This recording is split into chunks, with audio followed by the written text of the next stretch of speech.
रोज़ा जो है किस चीज़ से टूट जाता है या किस चीज़ से नहीं टूटता? क्या वो अमल हैं कि जिनसे रोज़ा टूट जाता है? कौन से वैसे वो अमल हैं कि जिनसे रोज़ा नहीं टूटता है? तो अगर कोई शख्स हम बिस्तरी करता है तो पहली चीज़ है सेक्सुअल इंटरकोर्स। अगर कोई सेक्सुअल इंटरकोर्स करता है, हम बिस्तरी करता है, शोबत करता है, तो उसका रोज़ा टूट जाएगा। और इसके लिए कफ़ारा, सेक्सुअल इंटरकोर्स अगर कोई करता है रोज़ा रखकर तो उसका रोज़ा भी टूट जाएगा और उसके लिए उसे कफ़ारा भी करना पड़ेगा। तो फ़र्दर जनाबत अगर किसी को होती है तो उसका रोज़ा टूट जाएगा। जैसे कि अगर अपनी बीवी को चूमने से, अगर अपनी बीवी को छूने से या उसको चूमने से, ऐसा करते हुए अगर किसी को जनाबत हो जाती है, एजैकुलेशन हो जाती है, तो उसका रोज़ा टूट जाएगा। उसको फिर से वो रोज़ा रखना पड़ेगा, बाद में मेकअप करना पड़ेगा उस रोज़े का। तो लेकिन अगर कोई सो जाता है, नींद में होता है रोज़े की हालत में, और उसको अगर कोई वेट ड्रीम आता है, ख्वाब आता है, सेक्सुअल ख्वाब आता है कि जिसमें उसको जनाबत हो जाती है, देयर इज़ एजैकुलेशन, तो रोज़ा उसका नहीं टूटता है नींद की हालत में। या किसी औरत को वो देख लेता है, देखने से ही, अपनी बीवी को देखने से खुद से ही उसका एजैकुलेशन हो जाता है, तो इससे भी रोज़ा नहीं टूटेगा। हालांकि अगर वो छूता है, टच करता है, किस करता है और उस हालत में अगर एजैकुलेशन हो जाता है तो रोज़ा टूट जाएगा।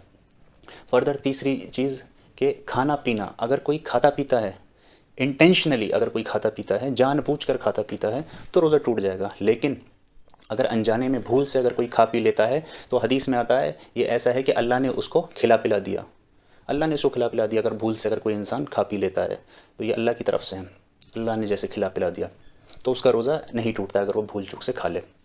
चौथी चीज़ है कि लेटिंग ब्लड आउट, अगर कोई खून खून को निकालता है, जैसे जिसको हिजामा बोलते हैं, कपिंग बोलते हैं, अगर कोई ऐसा करता है तो उससे रोज़ा टूट जाएगा। और अगर कोई ब्लड ट्रांसफ्यूशन करवाता है, देता है, जैसे किसी को ज़रूरत है खून की, तो उसके लिए अगर कोई ब्लड देता है तो अच्छा खासा क्वांटिटी होता है वो ब्लड का, तो वो देता है, तो उससे भी रोज़ा टूट जाएगा।